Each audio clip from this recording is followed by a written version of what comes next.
and welcome. You're watching Express News. Let's get started. Now, the monsoon session of Parliament began today amid strict COVID-19 protocols. The Parliament started with obituary references. Members of Parliament paid tributes to the departed leaders. The Lok Sabha was adjourned for an hour after tributes were paid to the late President Pranab Mukherjee, a sitting MP and former lawmakers. The monsoon session will take up 47 items during its 18 sittings till 1st October. 11 bills are scheduled to replace ordinances. Prime Minister Narendra Modi expressed confidence that Parliament will give an unequivocal message that the country stands with our soldiers. Prime Minister Modi congratulated the MPs for choosing duty despite the COVID-19 risks. Prime Minister Modi also said that many important issues will be debated in Parliament. He said he was confident that all MPs would collectively do value addition to the discussions on several subjects. Prime Minister Modi hoped for a coronavirus vaccine at the earliest. He asked his compatriots to remain vigilant till a cure for the highly infectious disease was found. The ruling NDA's candidate Harivansh was elected as the deputy chairman of the Rajya Sabha. Prime Minister Modi congratulated him, saying that this was the second time he has been elected as the deputy chairman of the House and that Harivansh has been just to members of all parties. Prime Minister Modi says the respect he holds for Harivansh is shared by each member of the House. The Prime Minister said Harivansh has earned this respect and that his unbiased role in Parliament strengthens our democracy. Defence Minister Rajnath Singh said leaders of most parties agreed to scrapping the question hour and having the 0 hour for 30 minutes. He appealed Lok Sabha members to cooperate as the monsoon session was being held in an extraordinary situation. The Lok Sabha also decided to do away with the private members' business during the monsoon session. Union Health Minister Dr. Harshvardhan spoke about the coronavirus situation in the Lok Sabha. He informed members about steps taken by the government to tackle the pandemic.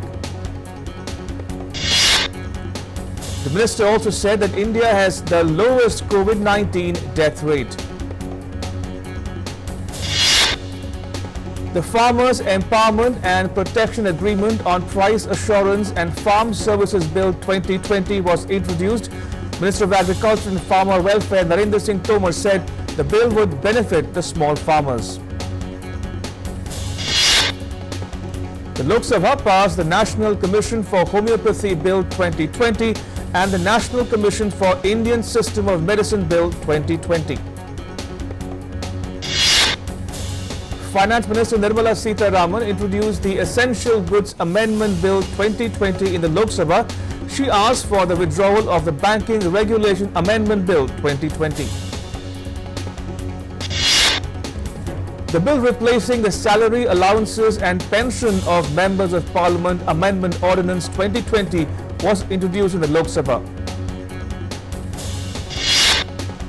The ordinance seeks to reduce the basic salary of lawmakers by 30% for 1 year, effective from 1st April 2020.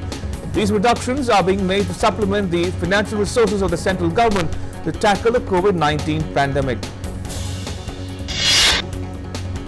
15 lawmakers, including Shibu Soren, Dinesh Trivedi, Tiruchi Shiva and K. Keshava Rao, took oath in the Rajya Sabha. The MPs took oath in 6 languages. In another major step towards payment of MSME dues by different sectors, Union MSME Ministry has now impressed upon the private sector enterprises of the country to make measures for release of payment of MSME dues on priority. During the announcement of the Atmanirbhar package, it was stressed that the MSME receivables and dues should be paid within 45 days. Accordingly, the MSME ministry took up the matter aggressively with the central ministries, departments and central public sector enterprises. Around 10,000 crore rupees have been reported to have been paid by the ministries and CPSEs.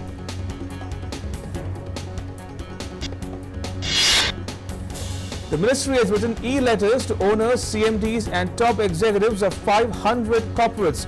While conveying its support and solidarity in these difficult times, the ministry strongly took up the issue of pending payments of MSMEs. A two-member election commission team is in Bihar to take stock of election preparedness.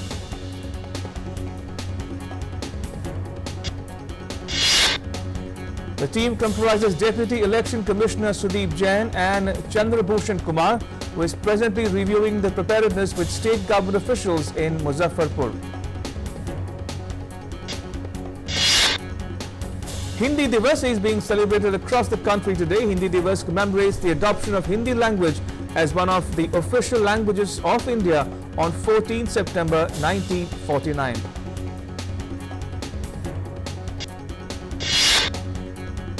The Films Division will be streaming films on the Hindi language.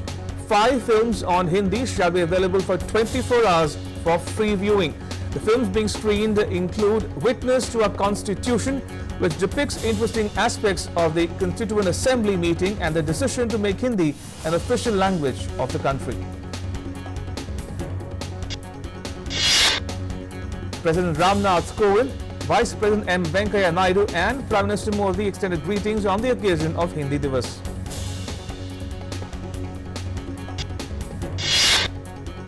President Kovind tweeted, and I quote him here, "Best wishes on the occasion of Hindi Divas, the Hindi language adopted by crores of people in the world from freedom struggle to science and entertainment has brought people together in love," unquote.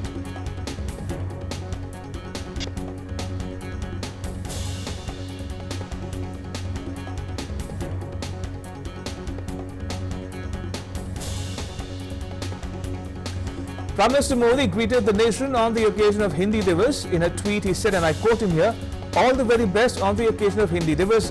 Congratulations to all the linguists who contributed in the development of Hindi," unquote. Union Information and Broadcasting Minister Prakash Javadekar has extended greetings on Hindi Divas as well. He said, "All Indian languages are beautiful and great. Greetings to all on Hindi Divas." Union Home Minister Amit Shah expressed gratitude to all those who contributed to the strengthening of the Hindi language. He spoke about the greatness of the Hindi language. He said Hindi has been an effective and powerful medium of national unity and identity since the freedom struggle. Prime Minister Modi put out another tweet saying that the greatest strength of Mann Ki Baat is a diverse range of inputs received from people across India. This month's episode will take place on 27 September. He urged people to share their ideas on the Namo app, at MyGov India, or by dialing the number 1800117800. Prime Minister Modi will inaugurate and lay the foundations of 7 projects related to urban infrastructure in Bihar on 15 September via video conference. Out of these, 4 projects are related to water supply, 2 to sewage treatment and 1 to riverfront development. The total cost of these projects is 541 crore rupees. The implementation of these projects has been undertaken by the Urban Development and Housing Department of Bihar. The Chief Minister of Bihar will be present on the occasion. With all the major security measures, the Kolkata Metro restarted services from 8 a.m. this morning. After the closure for more than 5 months, metro services have been restored. Thermal screening and hand sanitization is compulsory at the metro station. People have to take precautionary measures such as social distancing and face masks. At the same time, metro officials said passengers have to download the Kolkata Metro Rail mobile app, through which they can book an e-pass 4 to 6 hours before a journey. The last date for online nominations or recommendations for the Padma Awards to be announced on the occasion of Republic Day 2021 is 15th September. The nominations or recommendations for Padma Awards will be received online on the Padma Awards portal, padmaawards.gov.in.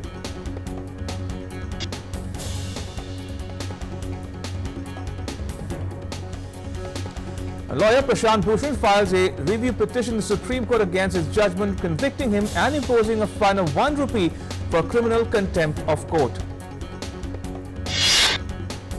Prashant Bhushan said paying the token fine of 1 rupee imposed on him by the Supreme Court in a contempt case does not mean that he has accepted the verdict. India's journey of a fast-growing recovery rate crossed a milestone today. On a continuous upward trajectory, the recovery rate has touched 78%, reflecting the increasing number of high recoveries per day. More than 77,000 patients were discharged in the last 24 hours. The total recovered cases is more than 37.8 lakhs. The gap between recovered cases and active cases is consistently increasing.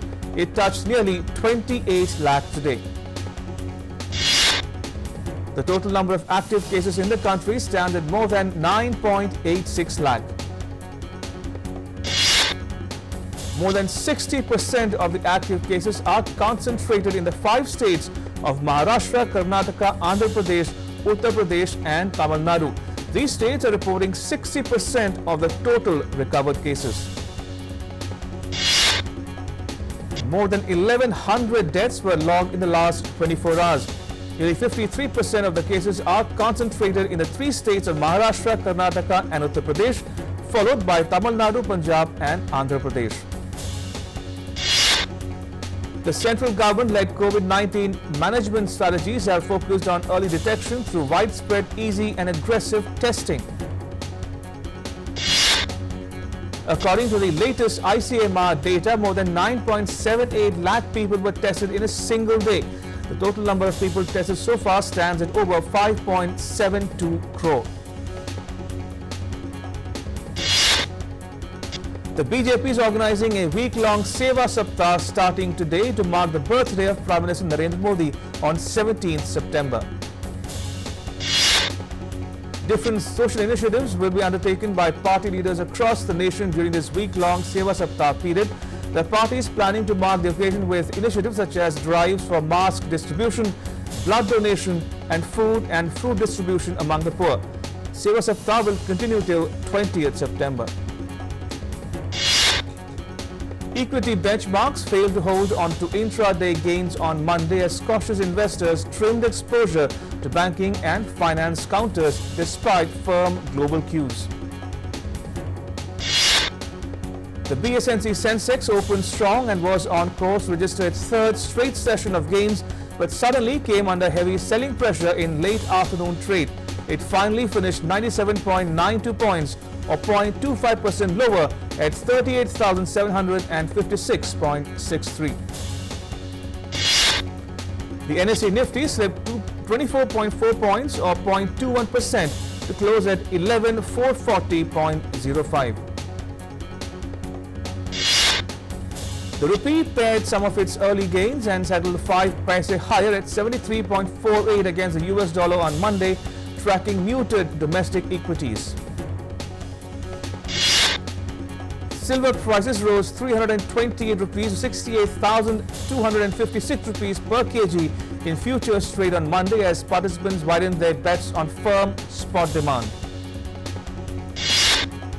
Crude oil futures fell 0.26% to 2,736 rupees per barrel on Monday as participants reduced their positions on low demand.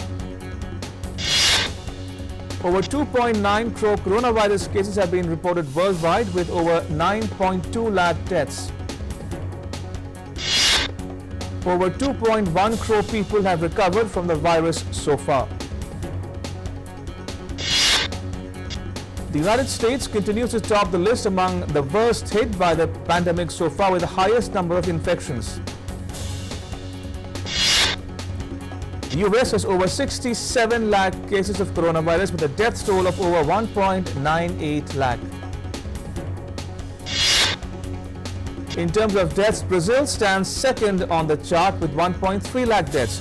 there are 43.3 lakh cases of COVID-19 in Brazil. In Belgium, thousands of health workers took to the streets of Brussels on Sunday to protest underfunding of healthcare system and working conditions. After a closure of over 6 months, coffee shops and restaurants in Baghdad were officially allowed to reopen. Establishments took a number of safety precautions, separating customers by a sheet or disinfecting them as they enter the premises. Union Youth Affairs and Sports Minister Kiren Rijiju laid the foundation stones for various sports facilities at a cost of over 12 crore rupees in Leh today. The minister laid the foundation for a synthetic track and AstroTurf for football in Leh at an open stadium. The minister announced relaxations for sports infrastructure and development in Ladakh. The minister participated in a Fit India cyclothon in Ladakh, which was joined by the local cycling association and others. Dominic Thiem became the first man ever to come from 2 sets down to win the US Open final. Dominic Thiem completed an unprecedented comeback to defeat Alexander Zverev 2-6, 4-6, 6-4, 6-3, 7-6 for his maiden Grand Slam title. Alexander Zverev raced into a 2-set lead but faltered thereafter in New York. It came down to a 5th set tie-break and Thiem used his experience to clinch a victory. Dominic Thiem believes he will win more Grand Slams after coming back from 2 sets down in the US Open final, having lost 3 previous major finals. Odd moments of brilliance from both players were outweighed by mistakes, with the match eventually won by a battle of the minds as much as their techniques. Marseille beat Paris Saint-Germain in Ligue 1. Florian Thauvin scored the only goal of the match. PSG lost the opening 2 games for the first time since 1984-85. But a late brawl saw 2 PSG players and 1 from Marseille being sent off. Neymar was among those shown a red card after hitting out at Álvaro González. In cricket, England beat Australia by 24 runs in a hugely impressive win in Manchester. England finished with 231 for 9, with Australia all out for 207 in an entertaining clash. A flurry of wickets in the middle order derailed Australia's run chase after they looked well set to chase down England's 231. England levelled the series 1-1. England pacers Jofra Archer and Chris Woakes removed Marnus Labuschagne, Mitchell Marsh, Aaron Finch and Glenn Maxwell in a 21-ball spell to change the tide in the host's favour in the second ODI. Lewis Hamilton took his 90th career victory by beating Mercedes teammate Valtteri Bottas in a chaotic, incident-strewn Tuscan Grand Prix. Hamilton's win was his 6th in 9 races this season, and it was coupled with the fastest lap secured on the penultimate tour. Hamilton extends his championship lead to 55 points as the season passes halfway and puts him just 1 behind Michael Schumacher's all-time record of wins. New look Everton made a flying start of their Premier League season with victory at Tottenham. Dominic Calvert-Lewin put the visitors in front with a thumping header. Jose Mourinho's Tottenham looked out of ideas in their Premier League opener.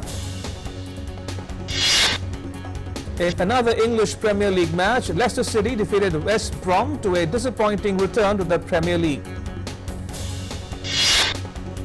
Jamie Vardy starts the season with 2 goals from the penalty spot. It was a comfortable opening Premier League weekend with a win for Brendan Rodgers.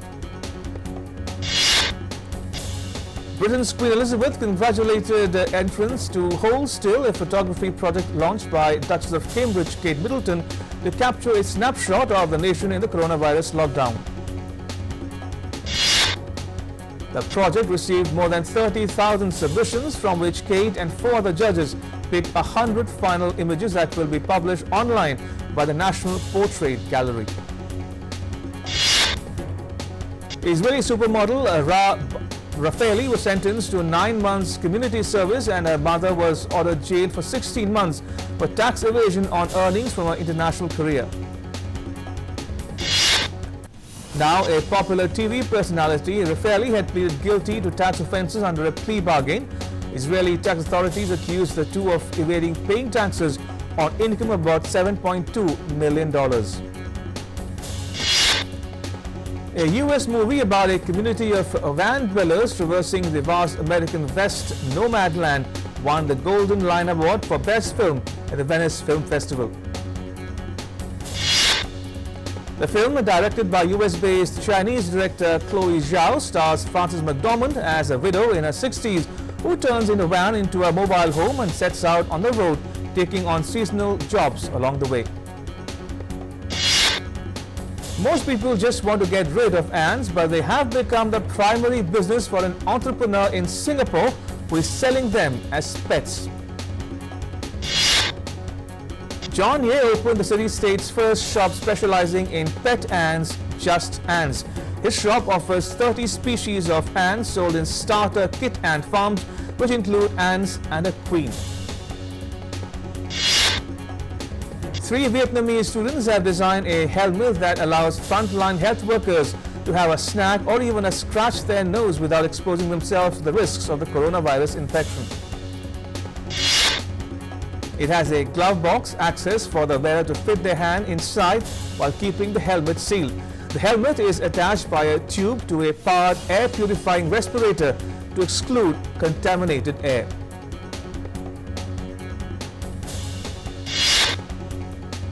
And that's a wrap on Express News. Thanks for watching.